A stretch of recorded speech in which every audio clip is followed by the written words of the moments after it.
gracias, una estructura de empresarios y de cuadros políticos. Hemos conformado esta institución, como dijo Bea, para que entre todos construyamos conocimiento, y nos viene bien un pequeño balance de lo que hemos actuado, reflexionado, construido, y ver lo que sea adecuado con la realidad o no, bajo esa idea de que si realmente que el conocimiento que construimos es el correcto, podemos continuar, y si no, hay que revisar lo actuado, revisar lo que estamos haciendo, revisando. Y lo quiero plantear en dos planos. La semana pasada se inauguró una unidad básica justo enfrente a la CG, Rivadavia y Lima. Y entonces era un acto. Cuando uno entró, era un acto entre nosotros, nos conocíamos todos, la verdad que nos conocíamos, salvo 20, 30, el resto eran todos conocidos. Estaban las sillas para los que solemos hablar, y entonces cambié la decisión y dije, no, van a hablar los que no hablaron, los que organizaron el acto, los compañeros, y empezaron a hablar. Y creo que fue un hecho extraordinario, porque los que nunca habían hablado hicieron unos discursos bárbaros. Entonces los compañeros se miraban y decían, ¿pero qué está pasando acá? Que el compañero que nunca había hablado hacía... Y así sucesivamente hasta que llegamos a Pimpi, y Pimpi, en vez de hacer el discurso que hace naturalmente, se plantó a hablar del rol de la mujer en la sociedad peronista, una cosa tremenda, es algo que cuántas décadas hace que eso no se habla. Y después le tocó hablar el del movimiento obrero y dijo, como estamos hablando de doctrina, dice, y el peronismo es amor, yo no sé por qué a veces quedan desembelesados con Shakespeare. Dice, es un boludo, dice Shakespeare, porque hizo suicidar a la pareja. En vez de amarse y disfrutar su amor, los hizo morir.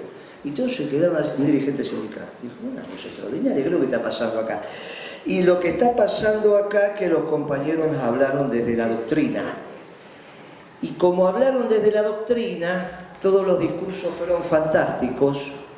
Y uno lo que sintió es que no habíamos caminado en vano 3 años. Y cuando algunos compañeros nos miramos y dijimos, mira, eso ya nos podemos ir, y está, porque está la cosa lanzada como para que entendamos desde el peronismo que se puede, que las generaciones que están viniendo doctrinarias, que es lo que nosotros deseábamos. Este lugar fue construido, se lo decía recién a un dirigente gremial empresario, esto no fue construido como gremial empresario, esto fue construido desde la política, para que los dirigentes empresariales que acá se forman comprendan la totalidad de un modelo de desarrollo y no que discutan si la alícuota de IVA o de ingresos brutos o el problema que tengo cuando exporto, digamos, que se entienda el conjunto. Y por eso los esquemas de reflexión que se plantaron en el CEN durante el año tuvieron que ver con ese esquema, ¿no? De entender la economía, los elementos técnicos de la economía, y también en un contexto político, donde uno tiene que hacer economía, que no es solo el dominio de la técnica, sino entender esa técnica que tenés que conocer, en qué mundo y en qué realidad nacional se expresa. Y como ya llevamos 3 años transitando esto, y esto casi que el CEN lo fundamos también con el inicio del gobierno de Macri, me parece que vale la pena que recapitulemos un poquito cuáles fueron los marcos conceptuales sobre los cuales nosotros transitamos y a dónde estamos hoy. Y al estilo esquema sinóptico, para ver si lo que fuimos diciendo se fue convalidando por la realidad o no, porque finalmente pasaron 3 años del gobierno de Macri y estamos en condiciones de decir, miren, nosotros decíamos esto, ¿anduvo por acá la cosa o no anduvo por acá la cosa? A nivel internacional, asume Trump el 16 de enero del 16, Macri asume el 10 de diciembre, un mes antes, y nosotros dijimos, con la asunción de Trump, que el mundo empezó a cambiar, cambiaba, que era otro mundo, y que había que adecuarse al nuevo mundo, y que el mundo que venía iba a poner en valor los vectores nacionales, los modelos de desarrollo, y que esto era lo que teníamos que empezar a transitar, y que esta estupidez que hacía Macri de abrir la economía en realidad era histórico, porque lo que empezaba a hacer el mundo era administrar el comercio exterior. Claro, nosotros lo empezamos a decir, esto sonaba como...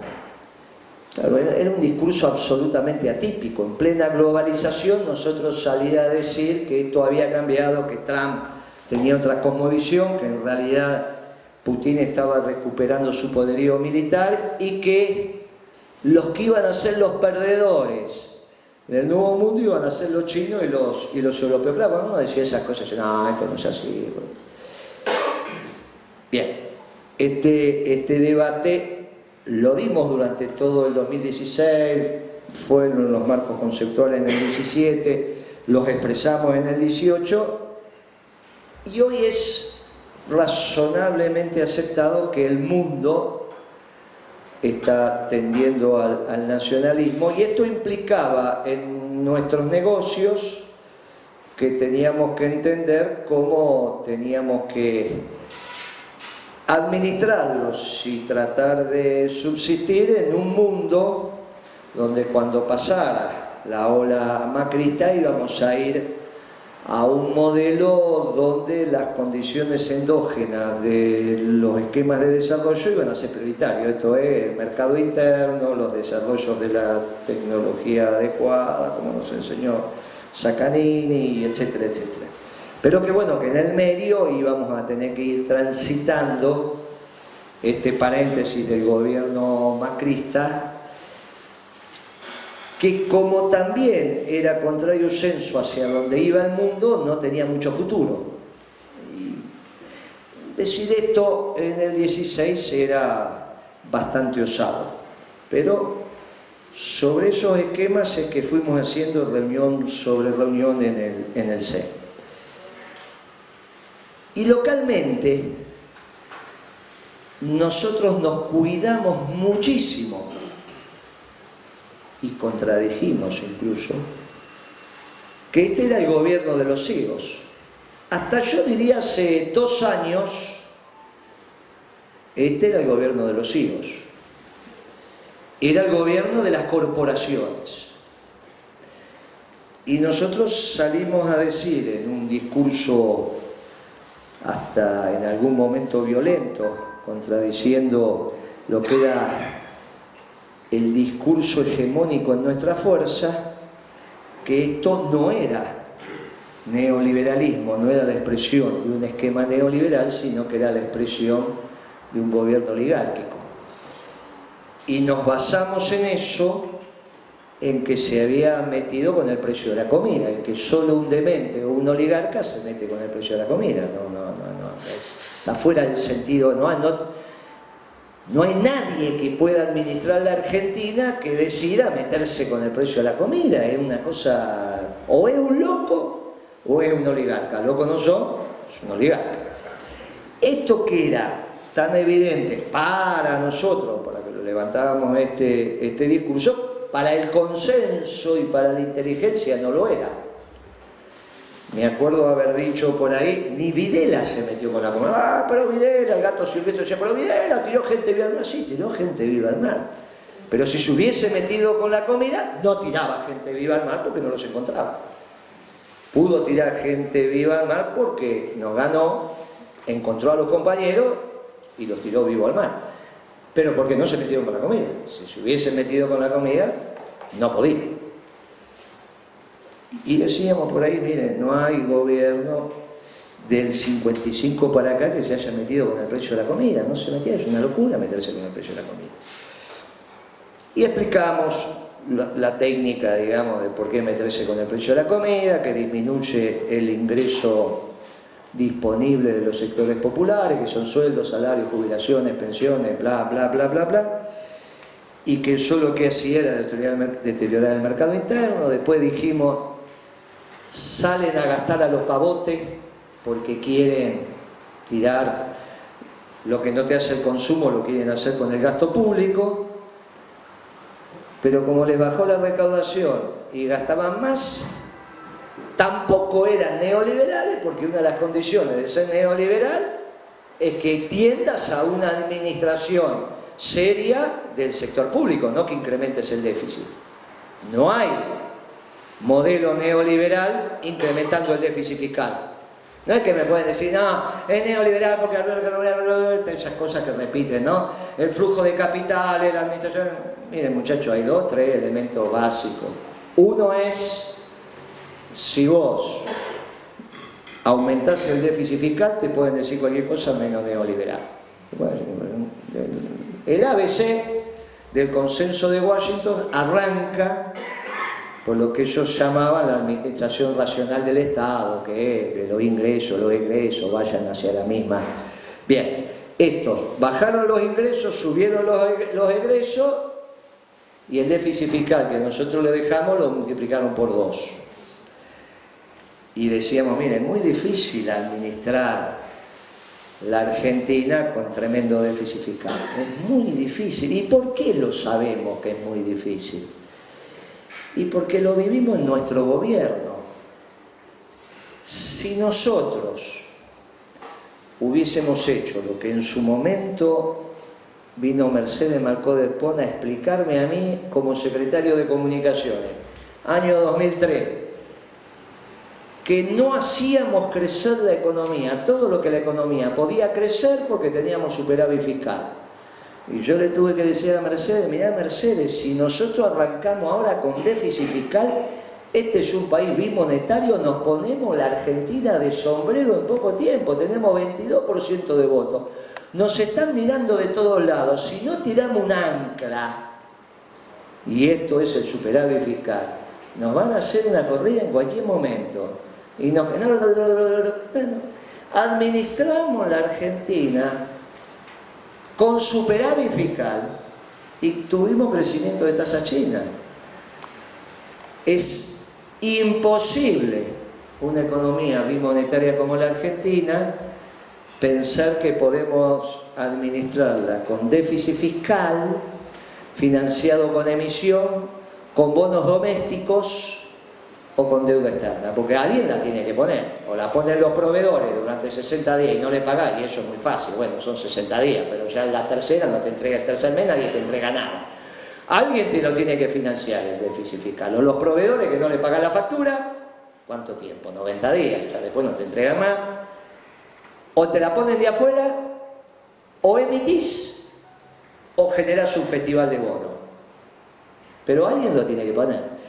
Digo, mira, no es la decisión del gobierno, y ese concepto correcto que nos había llevado a un crecimiento económico extraordinario en los primeros años del ciclo peronista, si esto lo violentaban, les iba a ir mal, era un problema de tiempo. Ellos tomaron la decisión de financiarlo externamente. Claro, cuando lo financiaron externamente le dijimos, mire, va a haber sobreabundancia de dólares, lo que ganaron con la devaluación lo van a perder muy rápido, lo perdieron muy rápido, y entonces al aparato productivo le jugó una tijera con 2 alas. La apertura de la economía que traía mercadería de afuera y el tipo de cambio encima que no era competitivo y cada vez entonces abarataba más la producción extranjera. Un lío bárbaro. Así transcurrieron. Claro, esos dólares, cuando los traían al mercado, lo que le pasaba que los gastos que ellos tenían desde el Estado no son en dólares, no pagan las deudas en dólares, los sueldos en dólares, ni la factura en dólares, tienen que gastar, los tienen que pagar en pesos, los cambiaban por pesos. Bueno, había tantos pesos en el mercado que al final ellos decían, bueno, va a venir inflación. Entonces empezaron a secar los pesos con esos famosos Levac y todas esas tonterías. Y ahí transcurrieron el Ministerio de Economía gastando y el Banco Central secando. Entonces, eso no se vio nunca en el mundo. No hay posibilidad de funcionar así. Como decía Pablo, no se puede apretar el acelerador y el freno al mismo tiempo. Podés hacer punta y taco, pero no que apretar los dos al mismo tiempo. Eso es una cosa que no funciona. Pasaron el 16, llegaron al 17 y ahí encontraron algo que ellos pensaban, se los encontró Quintana, el dueño de Pharmacity. Claro, Quintana administró los negocios siempre con la restricción que tiene todo empresario, que son los ingresos que genera su propio negocio. En el Estado esa restricción no la tenés porque tenés múltiples ventanillas y podés ir. Y él se sintió que era... Entonces inventaron lo de los créditos del ANSES, el Procrear y demás, para que empezaron prácticamente a darlos a manos llenas, y los créditos hipotecarios en los bancos, como si le hubiesen encontrado el agujero al mate. Como si eso no tuviera consecuencia, que vos empezás a dar crédito hipotecario, pero muchachos, los bancos, tampoco la plata es macho y hembra que a la noche se reproduce. Vos la tenés, claro, este es el problema que empiezan a tener. Ahora, se los dijimos hace un año atrás, nos van a fundir los bancos. Bueno, ahora viene el quilombo que tienen en la Nación, no saben que nadie quiere agarrar la Nación, se van los directores, porque eso es responsabilidad penal. Porque es la administración de la hacienda pública, pero de empresas que también tienen que tener el criterio de la administración del buen hombre de negocios. Un empresario puede hacer basopre, o más o menos, si violenta el criterio de la sana administración de un buen hombre de negocio. Por eso, si da cheques sin fondo, bueno, 1, 2, 3, diste cantidad de cheques sin fondo, tenés un lío. O sea, esas palabritas de la sana administración del buen hombre de negocio es un lío que hay que cumplirlas. En las empresas públicas también. Entonces hicieron un lío bárbaro con los bancos estatales, sobre todo con el Nación. El Provincia se salvó un poquito, el Ciudad. La relación entre el Ciudad y un distrito tan rico como el de la Ciudad le permite zafar más, pero el Nación no. Por eso van a terminar muy mal los del Banco Nación. Y ese es el lío que ahora están viendo. Llegaron a las elecciones,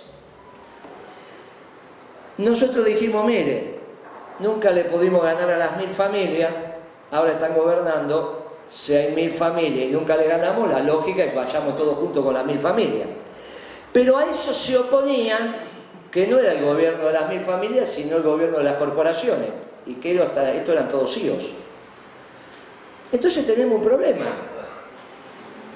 porque la lógica subyacente a que este es el gobierno de las corporaciones de los CEOs es que muchos de los nuestros quedan del otro lado, porque son amigos de las corporaciones y son casi CEOs, por ejemplo Massa, o por ejemplo algunos senadores o algunos gobernadores.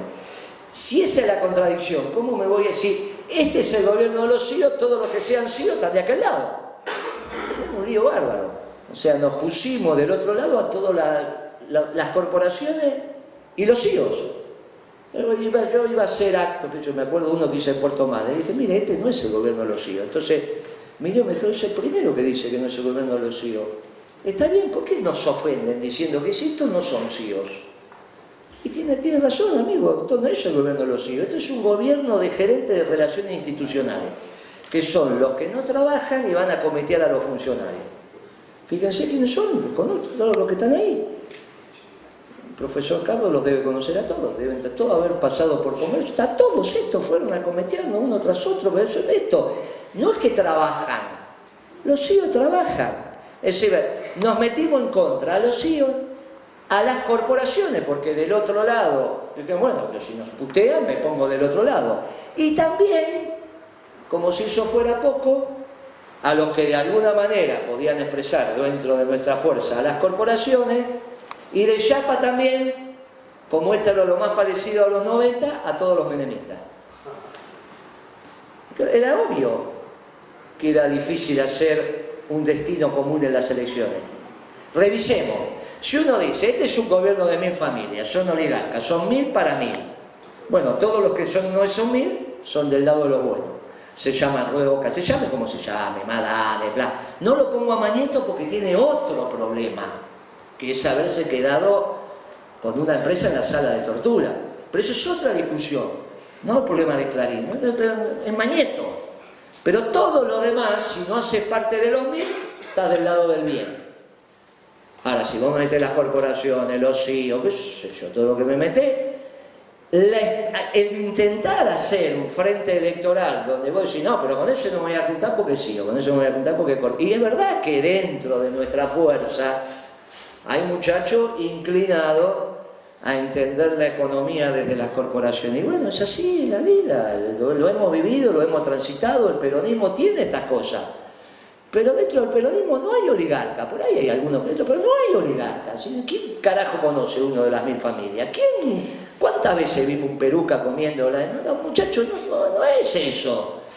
La oligarquía nos divide. Era fácil si se hacía la caracterización correcta. Como no hicimos la caracterización correcta, hicimos 3 listas en la provincia de Buenos Aires. Y es imposible ganar.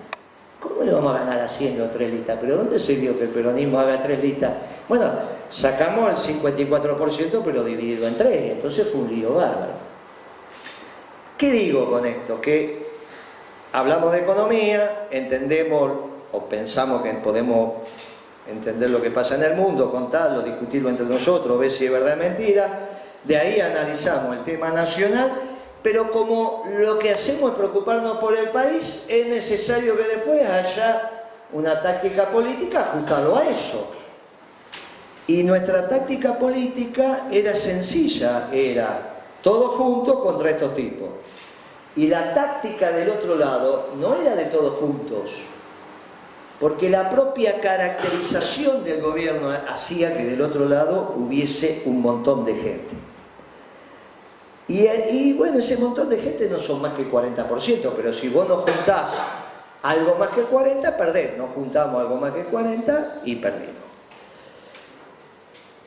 Ahí llegamos al 8 de diciembre del 17, en plena euforia macrista, porque acababan de ganar la de medio término. Y yo lo llamo a uno de los dueños de los medios y le digo, mira, vamos a escribir con Pablo y con Carboneto un artículo que se llamó Plan Económico de Contingencia. En plena euforia macrista nosotros le vamos a decir que esto no camina más, que esto está terminado y que preparémonos para una bruta crisis. Bueno, me dijeron del otro lado, si lo querés publicar, yo te lo publico, no tengo ningún problema. Lo publicamos el 8 de diciembre porque dijimos, vamos a poner al país bajo el manto protector de la Virgen. Claro, fue la nota más leída durante todo ese fin de semana largo, creo que cayó viernes, y tal, cayó sábado, cayó viernes, entonces viernes, sábado y domingo fue la más leída, pero bueno, había que decirle a los macristas, que ya se veía en el gobierno 20 años, que los esperaba una crisis. Y era natural que los esperara una crisis, porque tenían un déficit fiscal espantoso, casi el que hizo que colapsara el gobierno de Alfonsín, y tenían un déficit del sector externo como nunca había tenido la Argentina. Claro, todo el mundo con esta historia de que sobreabundaban dólares, veraneaba afuera, se compraba toda la balanza comercial, récord de déficit en términos de mercadería y servicio entrado y salido.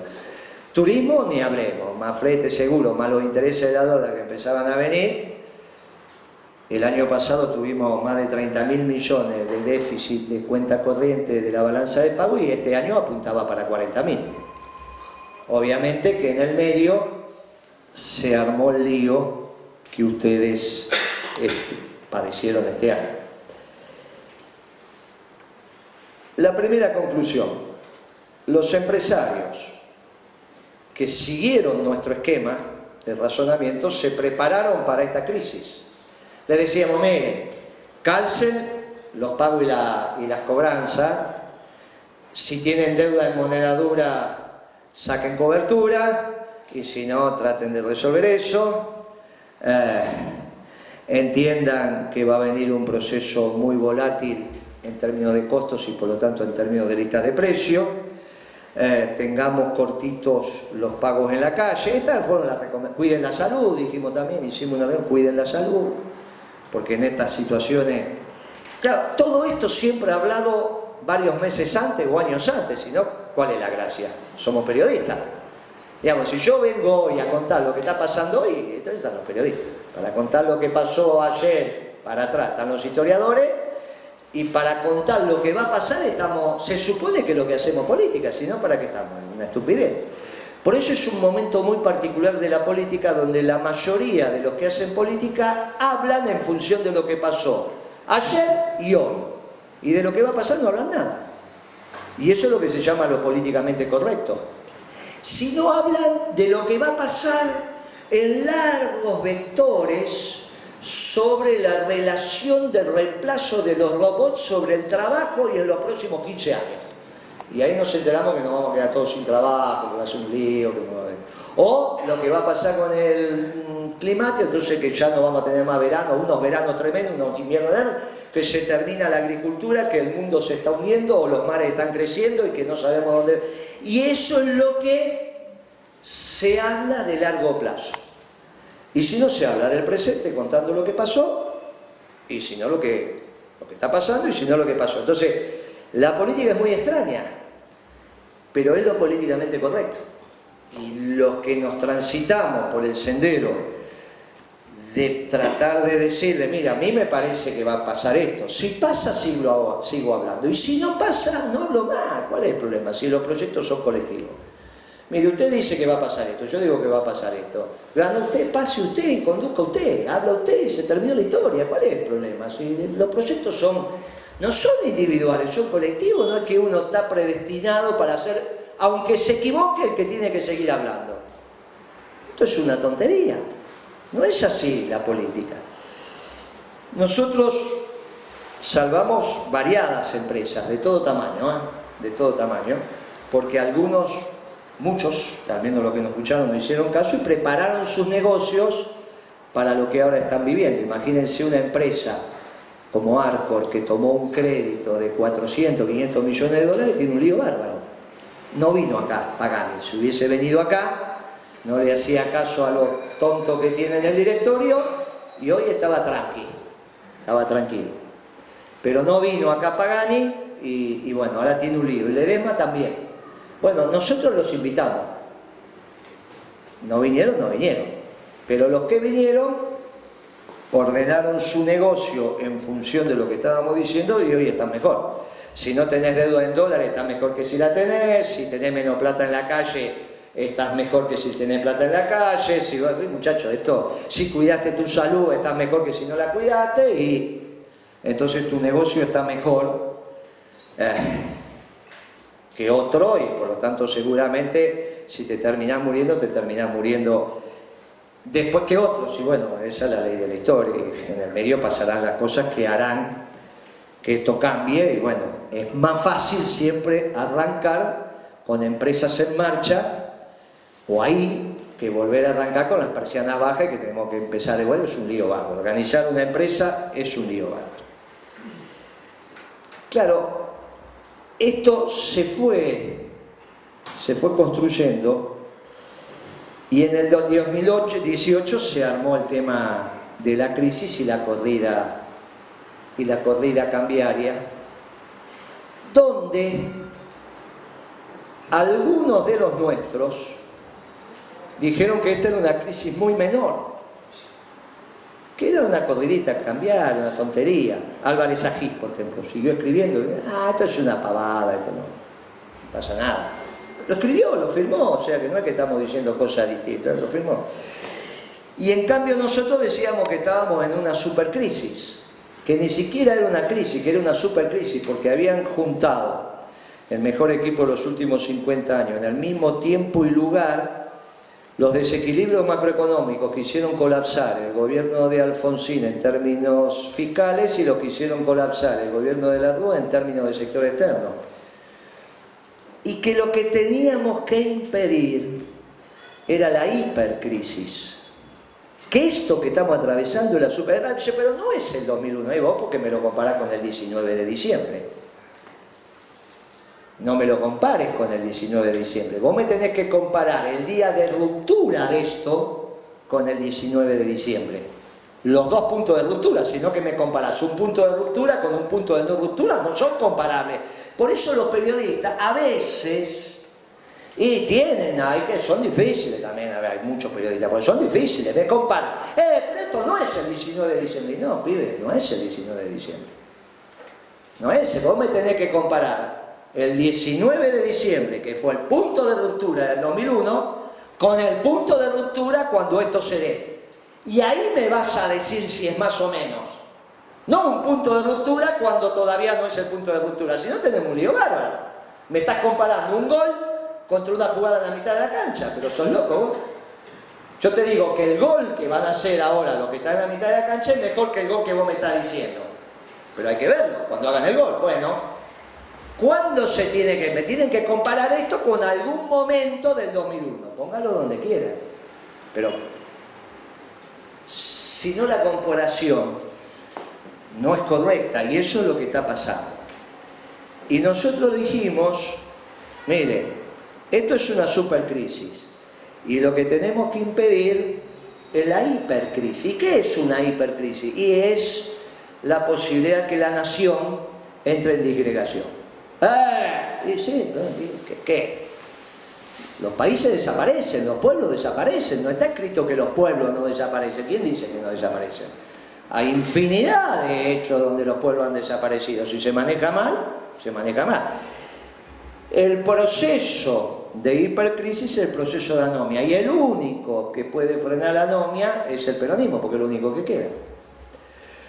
Por eso empezamos a decir, mire, necesitamos algún patriota que se haga cargo del gobierno de transición si la realidad lo necesita. Bueno, ese discurso que al principio no era entendido, algunas reuniones las tuvimos con Pablo, otros cada uno las tuvo por su lado, hoy fue haciendo mella en el peronismo, y entonces podemos decir que tenemos dos posibles patriotas, digamos. ¿Cuál es el hecho positivo? Y mire, veo más lejos la anomia, el proceso de disolución. El peronismo aparecieron algunos patriotas, lo que hace algún tiempo decíamos es muy difícil porque todos quieren ser tercero, ninguno quiere ser Rodríguez Sá, ninguno quiere ser Duarte, todos quieren ser Kirchner para quedarse 12 años. Hoy hay al menos un par que están diciendo, si la patria lo demanda, acá está. Claro, sobre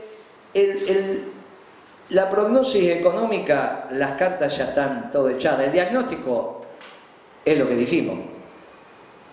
Ya que me sigan diciendo que es un modelo neoliberal y las grandes empresas están todas hechas pedazos, es ridículo. Porque nosotros tendríamos que estar en esta etapa peleándole a las grandes empresas el derrame que no dan.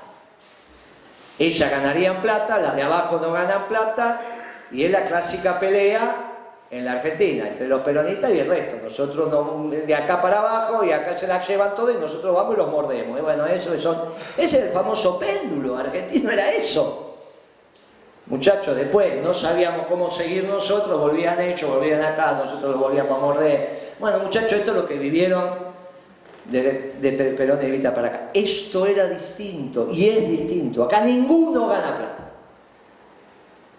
No, ¿cómo los grandes no van a ganar plata? Los grandes siempre viva chichetemos. Ya no me hablé de los grandes, los pequeños y medianos no ganan. Los grandes se la rebuscan. Digo, esto es distinto. Los grandes... Y el problema es que no me puedo quedar con una economía sin grandes empresas. No es que hay una economía de las pymes, eso es una estupidez. Lo que hay es un gobierno que pone el énfasis en las pymes, y entonces le muerde la tasa de ganancia a la grande y la reparte. Pero no hay una economía de las pymes, esto es una estupidez. Es como pensar que hay una economía popular que es solo la economía de los movimientos populares. Pues eso es una estupidez. ¿Dónde van los que reciclan el cartón? ¿A dónde terminan? Y terminan con los muchachos de La Matanza haciendo papel higiénico, que a su vez, como es Pierre, también es el dueño de Multicanal, que nos da acá. Está bien, que es una gran empresa, no será tan grande como otras, pero son grandes empresas. Tiene papelera Tucumán. Todos estos que ustedes ven acá, ¿dónde piensan que va todo esto? Que llegan a la noche a la casa y ¿qué hacen? Pasta celulosa. Este es un sistema de reciclado que arranca con los recolectores, pasa por los mayoristas, los apropiadores y termina en Pierri. Casi diría el único. Otro es Pagani con una de caja que, ¿cómo se llama? Cartocor. Y otra no sé si está todavía, que estaba al lado de Papelera Quilmes, pero no sé si sigue estando. O sea, que son donde termina todo esto que ustedes ven en todo el país. Termina en el papel marrón o en las cajas que ustedes ven. Entonces no es, si yo no tuviera Pierri, todo esto, ¿qué hacen con ese cartón? ¿Qué piensan que van a hacer? Entonces, la economía argentina es, desde el peronismo, la sana circulación entre las corporaciones, las grandes empresas y las microempresas. Para los neoliberales, los de abajo no existimos y es solo las grandes empresas y después derraman. Porque son las que tienen el avance tecnológico, la capacidad de endeudamiento, buen mano y todas esas pavadas que dicen. Entonces, centro mi atención en las grandes empresas. Y el resto ya les llegará. Ese es el famoso derrame. Y cuando venimos los peronistas decimos, no, negro, mira, vos te la estás llevando toda, repartí un poquito, hasta que no sabemos cómo, repartimos, después no sabemos cómo seguir, y se arma un despelote bárbaro de vuelta. O con golpe o con máquina. Llega un momento que nosotros también nos quedamos sin oxígeno.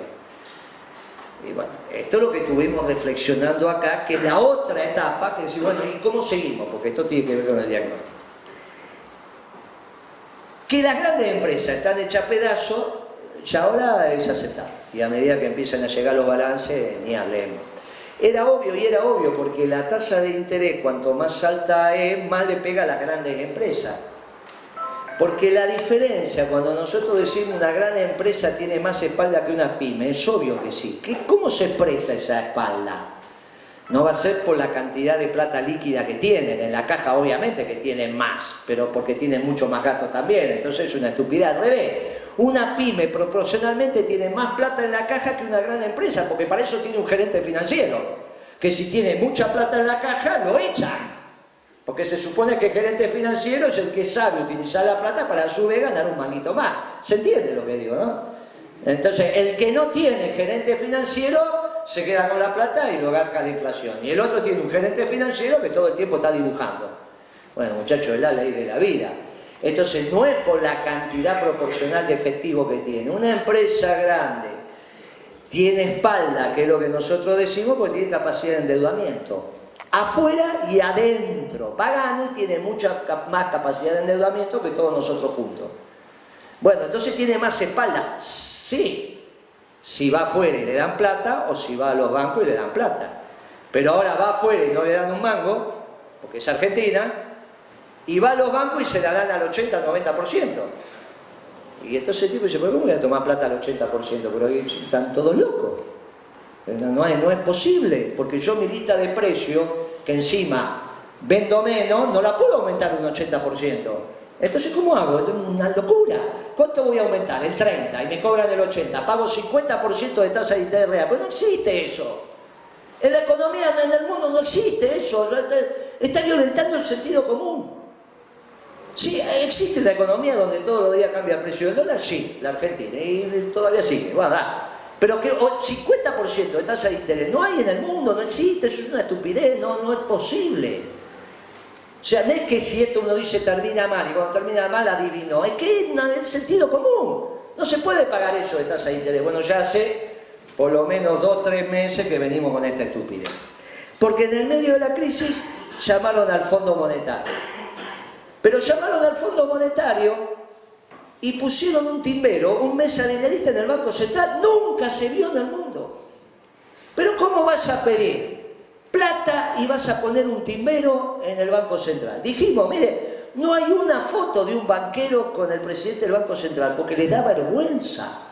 Hay un límite para... Bueno, pusieron un timbero. A los 90 días lo tuvieron que sacar, se había patinado el primer préstamo del fondo, donde ellos tuvieron la posibilidad, si lo hubiesen hecho antes, de transformar este experimento oligárquico en un modelo neoliberal. Porque lo que hace el fondo es poner coherencia neoliberal, pero pone coherencia. No se puede decir a los muchachos del fondo que no saben economía. No hacen la economía que nos gusta a nosotros, pero son coherentes. ¿Está bien? Te curan el empacho con pastilla en vez con el cuerito. A nosotros nos gusta que nos tiren el cuerito y te curan el empacho.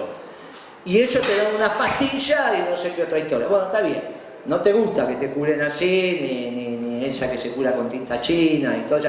Nosotros vamos a la curandera, es otra historia. Pero sabe, el fondo sabe de economía. Se patinaron los 15.000 millones primero y cuando te fueron a los segundos te dijeron, bueno, ahora te ato de pies y manos porque ustedes son unas bestias, entonces no te dejo emitir. Y esta etapa es la que estamos atravesando ahora. Una economía capitalista moderna donde no se emite plata. Es una cosa que nunca se vio, es una sumatoria de estupideces que violenta el sentido común y la disciplina, el ABC de la disciplina, y eso es lo que estamos transitando. Esto tiene que tener su correlato político, porque de eso estamos hablando. El correlato político anterior de nuestra caracterización nos hizo 3 listas peronistas en la provincia de Buenos Aires. Este correlato político también tiene que tener a esta definición que estamos haciendo la economía, porque los economistas adultos, para llamarlo de alguna manera, casi veteranos, estamos diciendo, es increíble que vaya luz. Uno le pregunta a Pablo, dice, che, ¿tendría que haber luz acá? No, tendría que estar oscura. No el centro, toda la ciudad. No, es hasta milagroso que haya luz, que abran la canilla y sale agua. En estas condiciones, sin embargo, bueno, es la Argentina. Claro, si este fuera el análisis interpretativo de lo que pasa del conjunto del peronismo, la política estaría fácil para el peronismo. Nos estaríamos preparando, pero no es la única que hay. Del peronismo yo diría que casi, pero hay un sector que penetró en nuestros espacios políticos que es la socialdemocracia. Que no es joda esto. Este es un tema que no es menor, porque de la misma manera que Álvarez Agil dijo que esta era una crisis menor, mal manejada, lo dijo en C5N, lo dijo por todos lados, hay otro grupo de economistas jóvenes que en realidad presuponen que esto puede tener algún destino, que esto que está diciendo el gobierno puede pasar. Esta magia, digamos, de que baja la inflación y baja la tasa de interés y entonces entra la cosecha y pasa algo y entonces con la cosecha no sé qué pasa y que poder reactivar y que poder terminar, hasta pueden terminar ganando las elecciones hechas. Este es un artículo de varios economistas jóvenes, uno sacado por Kicillof, por ejemplo, en el cohete a la luna, de Berbisky el domingo, otro sacado por ONU. Claro, ante esto hay un panorama desde la política, porque si esto es terminado de toda terminación, lo único que estamos buscando es el gobierno de transición. Miren, tengo 2 patriotas, organícense, vean, este es el equipo económico, generamos lo que tenemos que generar y en vez de buscar la salida callejera, instalamos a los compañeros, las llamadas telefónicas van hacia los lugares que tienen que ir y después no hace falta salir, no hace falta hacer nada, digamos, es la naturaleza de la vida, ¿está bien? La naturaleza de la vida. Pero esto está en discusión y a su vez lo que está en discusión es que quizás el gobierno de transición no sirve como esquema de transición para mis necesidades políticas. Porque si todo mi espacio político tiene un solo candidato, ¿lo juego en la transición o lo juego en la definitiva? Naturalmente la tengo que jugar en la definitiva, que son las elecciones. Ahora, si en la transición viene otro y le va bien, el de la transición es el candidato natural de la definitiva. Y tengo un lío. Tengo un lío espantoso. Porque puedo ser el que más votos tiene, como Menem, gano la elección y a los 60 días estoy en el ostracismo. ¿Cuánto tardó Menem en estar en el ostracismo? ¿60, 90 días? ¿Cuánto tardó? Después que asumimos. 60 días, ¿quién hablaba de Menem para fin del 2003? Yo ya creo humildemente que para agosto nadie hablaba, ya no se hablaba de Menem. Pero bueno, no es 60, 90, 100. ¿Había ganado la elección? ¿Era el tipo que más votos tenía? Sí. ¿Había ganado la elección? Sí. ¿Tenía cuadros? Sí. ¿Tenía factores de poder? Sí. En 60 días, 90 días, ya no era un actor político en la Argentina. Si yo tengo un solo candidato importante, el problema es dónde lo juego. Si lo juego en la transición, tengo la posibilidad de que me vaya bien, pero también vamos a recibir un país de la gran... Vamos a recibir un país complicadísimo, mucho más que en el 2001, si es que tenemos razón. Por lo tanto, las posibilidades de salir bien, sí, son altas porque nos estuvimos preparando. Pero si es complicado, y más complicado que el 2001, también está la posibilidad de que salga mal. De hecho, a Rodríguez Sá se le complicó y a Duhalde, un año y medio después, también se le complicó. Por eso llegó después Kirchner. Si yo tengo un solo candidato, ¿lo juego en la transición o lo juego en la definitiva? Si lo juego en la definitiva y en la transición me viene otro, y por ahí me anula. Digamos que viene alguno, qué sé yo, alguno de los candidatos que uno tiene en la cabeza. Hay dos, así que no hay tanto para elegir. Y ahí se le va bien, es el candidato natural. No alguien que me incentive la guerra civil, sino alguien que me incentive paz, amor, que me diga fe, esperanza, que ya tenemos todo bien.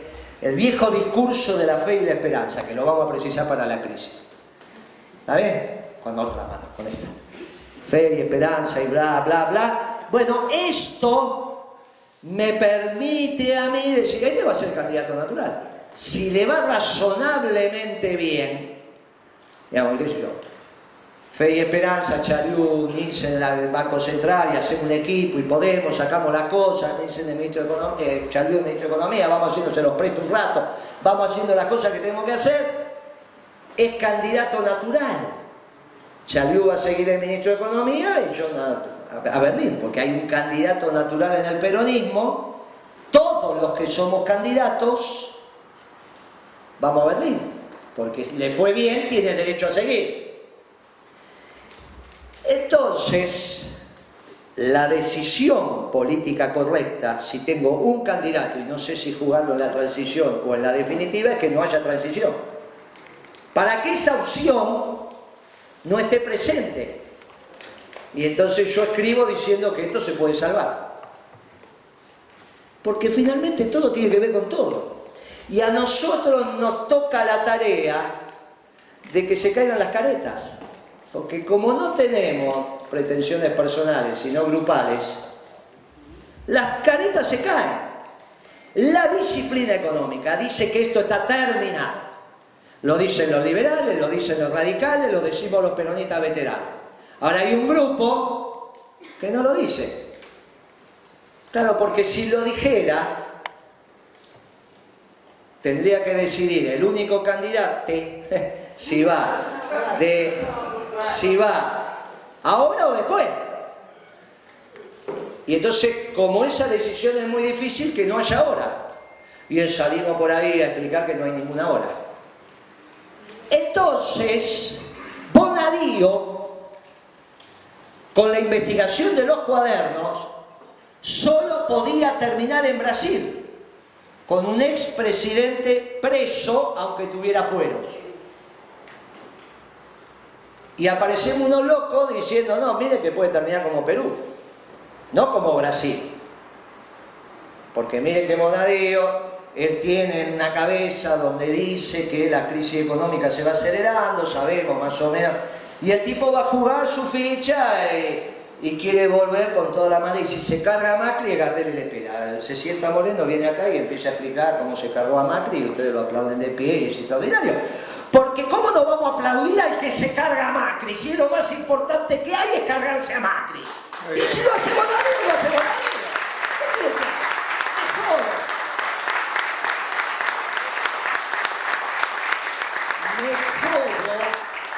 Me jodo por no haber estudiado Derecho y no ser juez federal.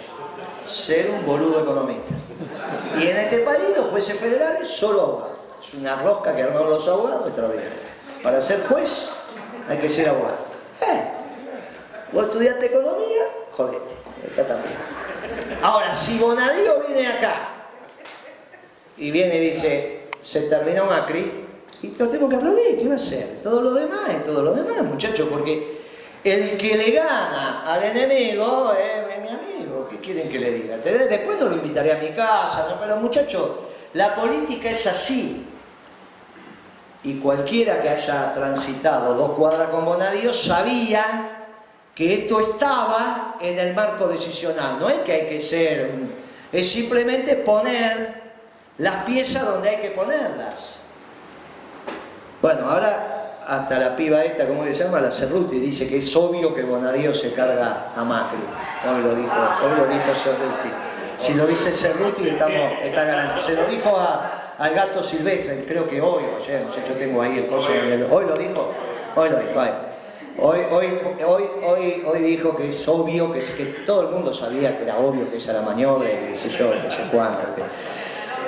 Sí, por eso. Y encima ahora descubrimos que todo esto que está pasando con las grandes empresas es de la embajada porque se quieren comprar a Techín. Por una cosa increíble lo que uno termina es no entender ni siquiera cómo funcionan las empresas. En este momento Roca puede estar vendiendo sus empresas y no nos enteramos porque la controlante es de Luxemburgo y él controla la de Luxemburgo y nadie en la Argentina tiene jurisdicción sobre las empresas de Luxemburgo y sobre lo que Roca en este momento está firmando en una escribanía en el mundo donde le cede las acciones de la empresa de Luxemburgo por X cantidad de plata. Ni nos enteramos, ni nos tiene que informar. Porque donde él vende es en Luxemburgo, la controlante de la Argentina, entonces no tenemos jurisdicción, es una estupidez. Es no entender cómo funciona el sistema capitalista. Ahora es muy difícil hacer una táctica política si no se sabe el ABC del sistema. Entonces inventamos tantas pavadas y confundimos las cabezas que tipos serios me terminan diciendo no, todo esto es porque quieren comprar a Techín. Más barata. ¿Y qué le estamos defendiendo la plata Roca? Que en vez de que el pan cueste 50 pesos, cueste 25. No estoy entendiendo. Ahora resulta que pasamos de que Roca es un enemigo y la corporación a defenderle la plata de su bolsillo, no la empresa. Porque las empresas de Roca, Argentina, las defiendo yo desde hace 3 años. Pero la plata de Roca me importa nada. Y cuando dicen que los norteamericanos le van a comprar la empresa Roca, están pensando en el bolsillo de Roca, porque la empresa que compran es la que está en San Nicolás y en Campana. Y a mí me da lo mismo quién es el controlante de esa empresa. Si yo no lo sé, no sé si es Roca. Él dice que, pero yo no sé. Y no me interesa y no tengo jurisdicción para saberlo, porque vuelvo a decir, estas empresas argentinas, la controlante de estas empresas argentinas es una empresa en Luxemburgo. Esa empresa en Luxemburgo, el controlante es Roca. Creo, porque por ahí hay otra empresa en el medio. Entonces, ¿qué sé yo? Pero tampoco me preocupa la plata de Roca personal de él. Pero es ridículo lo que estamos discutiendo. Pasamos de discutir que eran un horrible gobierno de las corporaciones, donde si hay una corporación, Techín, ahora a defenderle la plata personal de Roca. Pero es una cosa desopilante.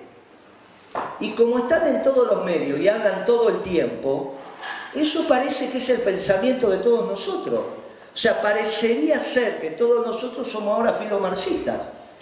Es una cosa notable, porque entre C5N, el otro, todos. Claro, ante esta situación, nosotros salimos a hacer otra táctica política. Porque tenemos la idea de que hay, primero, que generar las bases de reconstrucción de la Argentina desde un gobierno de unidad nacional que sea el que prepare también las elecciones del año que viene y fundamentalmente que no se patine la guita del fondo porque es la última guita que va a venir por 5 años por lo menos. Va a ser difícil que nosotros salgamos y alguien nos dé un mango. Salga el que salga, va a ser muy difícil. Entonces, si encima nos vamos a patinar la plata del fondo, ya se patinaron 15 lucas, después se patinaron 5. Por ahí se patinan estas 7 que le van a venir ahora. Y si encima se van a patinar todas las del año que viene, es un lío bárbaro, que se vayan cuanto antes. Con quilombo no, con un acuerdo institucional, por eso le decimos a los radicales que se vayan de Cambiemos o que Bonadio haga lo que tenga que hacer. De las dos maneras, capaz que se empiezan a pelear los radicales y Bonadio, quién se lo carga primero, y para nosotros es extraordinario. Si esta competencia empezara... Por eso es bueno decir que Bonadio se carga a Macri. Porque entonces los radicales empiezan a pensar, a ver si es verdad, y se lo cargan ellos primero. Pero no, encima decimos, no se entiende ni siquiera lo que quieren. Bien, lo que quieren es que siga Macri. Porque si hay un gobierno de transición y somos serios haciendo la economía, las empresas rápidamente las ponemos a ganar plata, y si rápidamente ganan plata, el que es de transición puede ser el definitivo. Y yo me quedo con mi único candidato sin saber qué hacer. No lo juego en la transición, porque no lo voy a jugar en la transición, porque se va a llamar, y al definitivo llegué tarde. Pero eso es muy egoísta, muchachos. Adecuar la política y los discursos a lo que les sirve. Perón dijo primero la patria, después el movimiento, por último los hombres. Por eso la doctrina es tan importante. Por eso fue maravilloso el acto de la semana pasada con los compañeros de Capital. Porque eran doctrinarios. La doctrina se planta muy fácil, porque sale como naturalmente en la Argentina. La doctrina peronista, los cursos estos de marxismo lo tienen que enseñar durante años. Nosotros hicimos unos añitos peronismo y ya los pibes hablan como peronistas naturalmente. Y yo les recomiendo que miren ese video, porque se van a sorprender, porque aparte los que hablaron son los que están sentados acá, algunos sí, otros no, qué sé yo, pero no es que hablaron, ¿viste? Bajó un tipo a hablar, no, al contrario, estaba vos sentado ahí y venía a hablar acá, y hicieron unos discursos, ¿fue así o no? Unos discursos bárbaros, porque nacieron del seno de la doctrina, y del seno de la doctrina dice que a la Argentina le va mejor si hacemos un gobierno de transición, porque no nos patinamos la guita del fondo, que no era el problema de la Argentina, como tampoco era la discusión del presupuesto el problema de la Argentina. El problema de la Argentina es un gobierno oligarca, no el Fondo Monetario. Cuando ya empezábamos a hablar de oligarca, me sacaron que el enemigo es el fondo. Otro error. Y hasta parece que lo hacen a propósito, para confundir hacia dónde tenemos que ir el día que tengamos que tomar el poder. Yo lo mando a Florida y Lavalle, y ellos me lo mandan a Washington, seguir a Cristian Lagarde, y no sé dónde. Tenemos que averiguar primero dónde vive y a ver qué hacemos. Pero es ridículo todo esto. Claro, cuando las cosas son una sumatoria de ridiculeces, tenemos que empezar a pensar cuáles son los intereses que están atrás. Y eso les aconsejo que lo hablen con Beatriz Paglieri, que hace 40 años que la conozco y nunca se equivocó. Dice, no, a este lo prepararon para esto, y yo la miro rara, y al final tenía razón. Y ya me dijo que hay muchos de los nuestros que están preparados en la misma escuela de los que están del otro lado, y por eso son hasta parecidos físicamente. Y el otro día había un debate, quién se parecía más a Macron. No lo hice yo, lo hizo Ceci Cohen, yo no tuve nada que ver.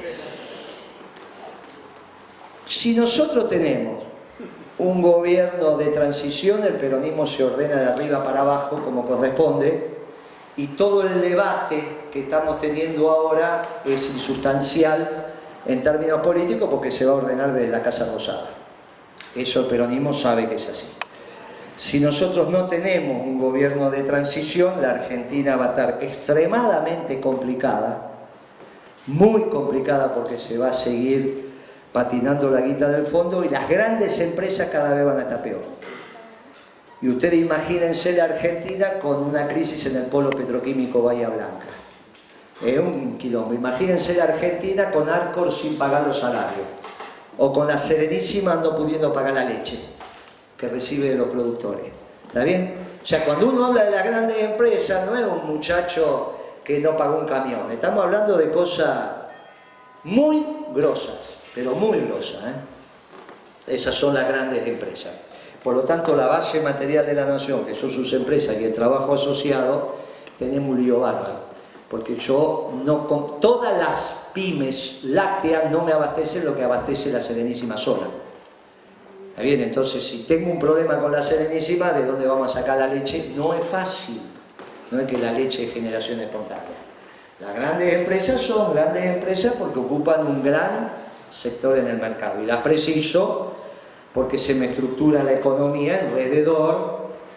La diferencia es que yo, en un gobierno peronista, le decimos no te la llevas toda, sos necesario, pero forzás el rebalse, ¿viste? Forzás que el derrame esté, generás cosas, pero también aprendimos los peronistas que en los modelos con orientación al consumo rápidamente podemos llegar a nuestra frontera de producción, que fue lo que le pasó a Perón en el 52 y a nosotros en el 2012, y que eso lo tenemos que superar. Y ahí también participó el CEN, porque empezamos a definir los elementos ordenadores del nuevo modelo de desarrollo permanente y sustentable, y eso se trabajó bastante. Entonces hoy sabemos que en el próximo modelo peronista hay que recuperar la proporción lógica y razonable entre el precio de los alimentos y los ingresos populares.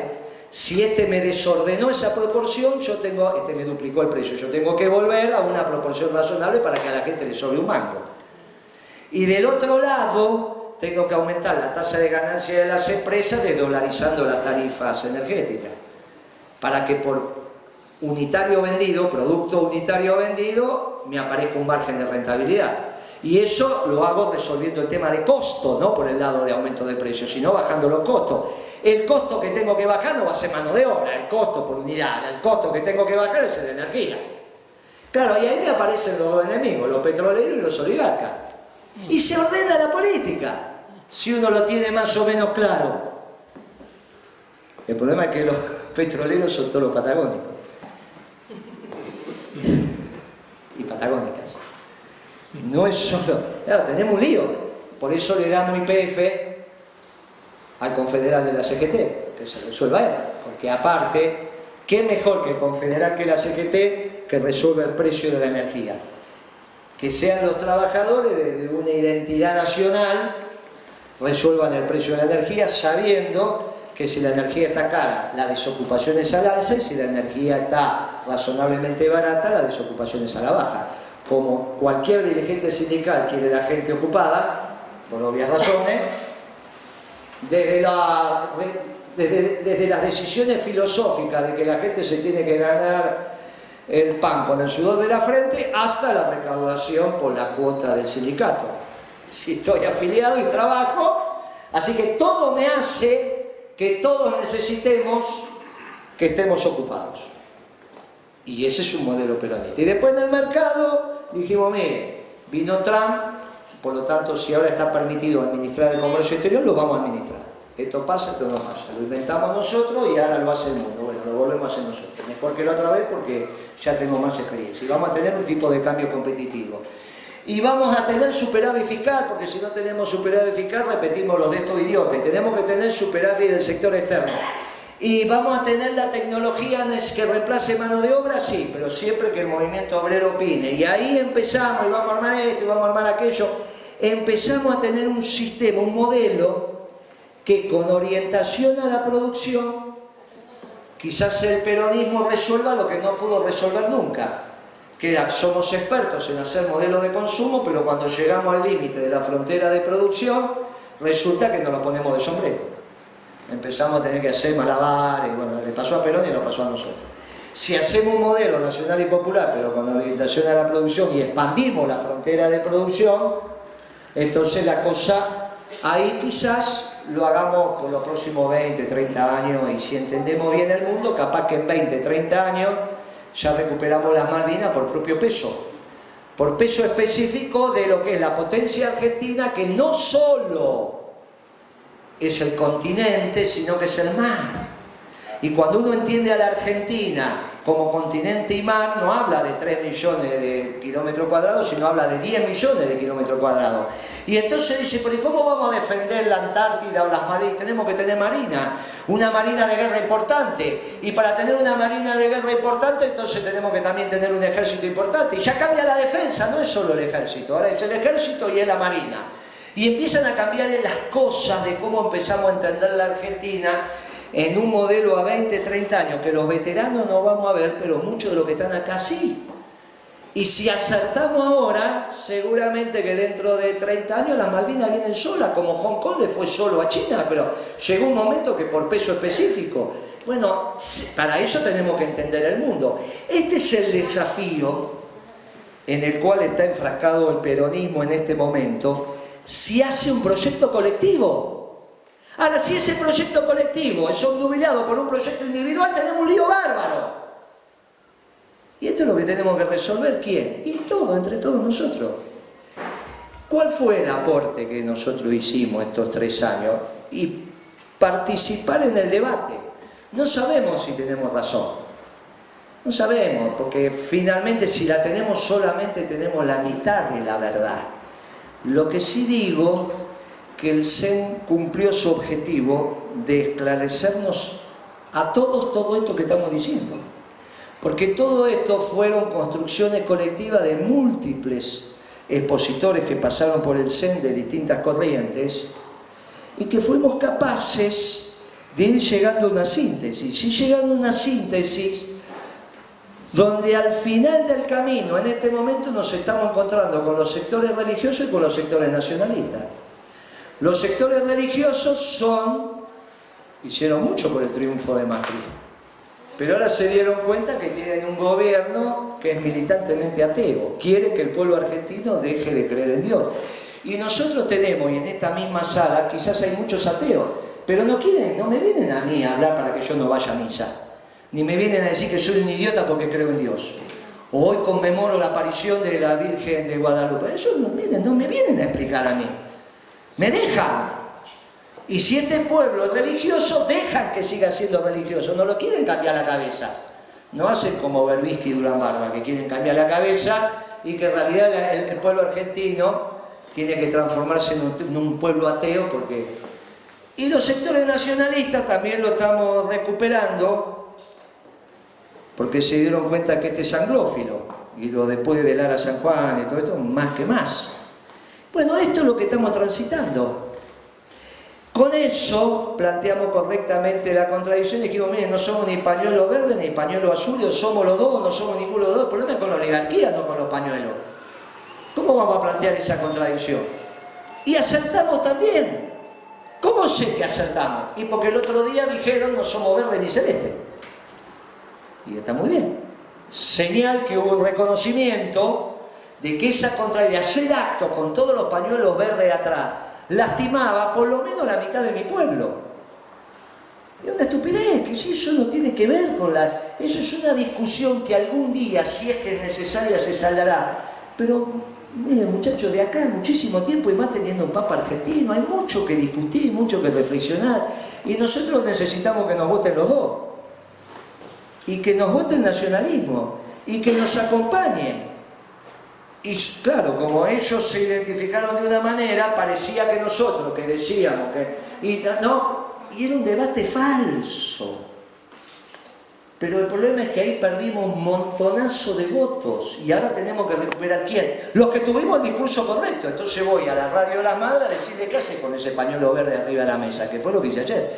Los pañuelos celestes hacen parte del campo nacional y popular como hablan ellos. Me tuvo que decir que sí, entonces saca el pañuelo verde de arriba de la mesa y casi se muere. Pero lo tiene que sacar, o tiene que poner los dos. Y bueno, entonces ganamos de vuelta. Sistemáticamente venimos ganando estos debates, y el debate del nacionalismo también. Individualmente, no, colectivamente. Porque lo que pudimos hacer es una construcción colectiva en distintos planos, que hoy tiene alcance nacional. Hoy hablamos con los sectores religiosos, vamos a hacer un evento en San Vicente, le vamos a rendir homenaje al general Perón y voy a invitar a los ateos, porque es donde los ateos se sienten más cómodos y siguen todo el rito. Si van a una iglesia ortodoxa se saben hacer la señal de la cruz, vienen a la nuestra también. Si van a una de los judíos se ponen el coso sin ningún problema, porque les encanta. Y a nosotros nos encanta que estén con nosotros porque nunca nos quieren convencer de nada. Esos son los ateos que nosotros respetamos. Y damos un debate un sábado a la noche sobre la existencia de Dios. Y si los ponemos en el gobierno, como lo hemos puesto, de ninguna manera me quieren hacer que el pueblo argentino deje de creer en Dios. Y por eso hacen parte, siendo ateo o agnóstico, también del proyecto nacional y lo continuamos. Y juntamos a los sectores nacionales y somos los únicos que lo estamos juntando.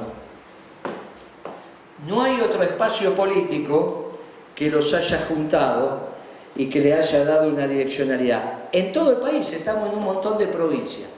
Estamos con la Brigadier en un montón de provincias, estamos con la Néstor en un montón de provincias, tenemos un nivel de popularidad importante y en el CEN hemos sabido construir un modelo de desarrollo permanente y sustentable de forma colectiva. Hemos cumplido nuestros objetivos.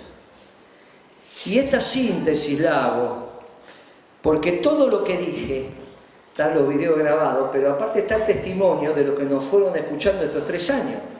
Cuando dijimos estos son oligarcas, se metieron con la comida, pero nos dijeron, es mi responsabilidad, pero ¿quién lo iba a decir si no lo decía yo? Lo tenía que decir yo porque soy el que tiene autoridad para decirlo. No alcanza que lo diga un militante, no iba a... Tenía que decir yo, mira este Moreno las cosas que dice. Y ahora, ¿quién tenía que decir que Bonadío se iba a cargar a Macri para que se pusieran nerviosos? Y lo tenía que decir yo. ¿Qué sentido tenía que lo dijera otro? Por ahí lo único que hice con eso es decirle ponerte nervioso, qué sé yo, si va. Pero a veces uno tiene que arriesgar. En realidad lo razoné, no ahora lo estoy diciendo. Pero no importa, muchachos, es simplemente porque uno, si todo el día está haciendo política, tiene que ver del otro lado. Yo diciendo que estos tipos pueden ganar las elecciones, no soy un buen militante político para mi causa, porque me leen mi artículo, el de Kicillof del domingo, y termino diciendo, este idiota puede ganar. ¿Qué es lo que quieren? Que ellos quieran que nosotros creamos. Pero como yo, aparte de economista, soy un militante de los 14 años, le digo, te voy a meter preso. Sí. Muy bien.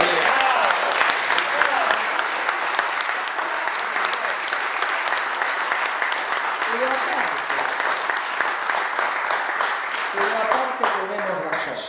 Técnicamente tenemos razón. Y políticamente es lo que corresponde, porque es lo que levanta la tropa. Y vos tenés que ir al combate con la tropa allá arriba, no con la tropa allá abajo. Y a veces me da la sensación que lo que no quieren es ganar. Y capaz que no quieren ganar porque no quieren un gobierno de transición, porque si no, ¿qué hago yo? Y bueno, entonces estamos en un lío. Y eso lío el peronismo lo tiene que resolver. Porque si no lo resuelve, y los socialdemócratas se hacen cargo del Ministerio de Economía, se ponen el país de sombrero más rápido que Macron. No es que Macron no es economista y no sabe. No le da la cabeza para entender para dónde va el mundo. A estos tampoco. Entonces el debate que estamos teniendo nosotros es un debate también por el éxito de nuestro gobierno. No es que uno va y dice, mirá, no, ¿por qué se pelea con este? Por ahí. Miren, el debate con el pibe Grabois es porque estamos debatiendo los principios y valores. Entonces el límite es el que señala con el dedo, listo.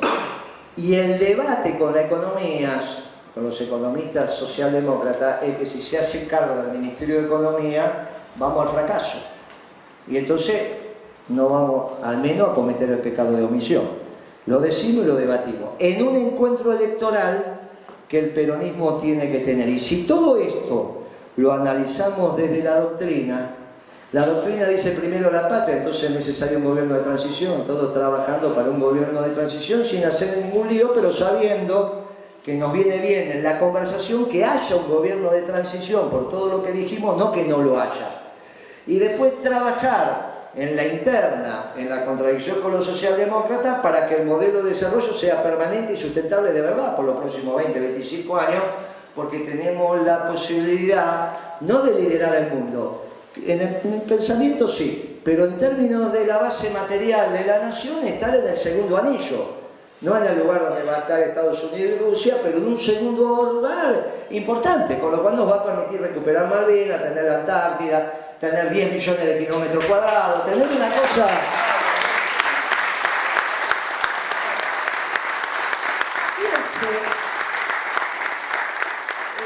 Y ese es el destino del peronismo. Y nosotros nos propusimos esos objetivos, lo construimos en la política, creo que lo vamos logrando, y estoy muy contento del espacio que hemos armado en el CEN, porque fuimos capaces, desde nuestras doctrinas, nuestros marcos teóricos, objetivar en políticas concretas. Y en el medio no le damos el diagnóstico. Si no le damos el diagnóstico, seguramente la prognosis que hicimos es correcta. Y si la prognosis que hicimos es correcta, bueno, finalmente la felicidad de la patria y la grandeza de la patria va a ser una realidad. Y eso también se lo quisiera hacer.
Argentina grande, con que San Martín soñó, es la realidad efectiva que debemos a Perón, que grande sos, mi general, cuánto vale, Perón, gran conductor, sos el primer trabajador.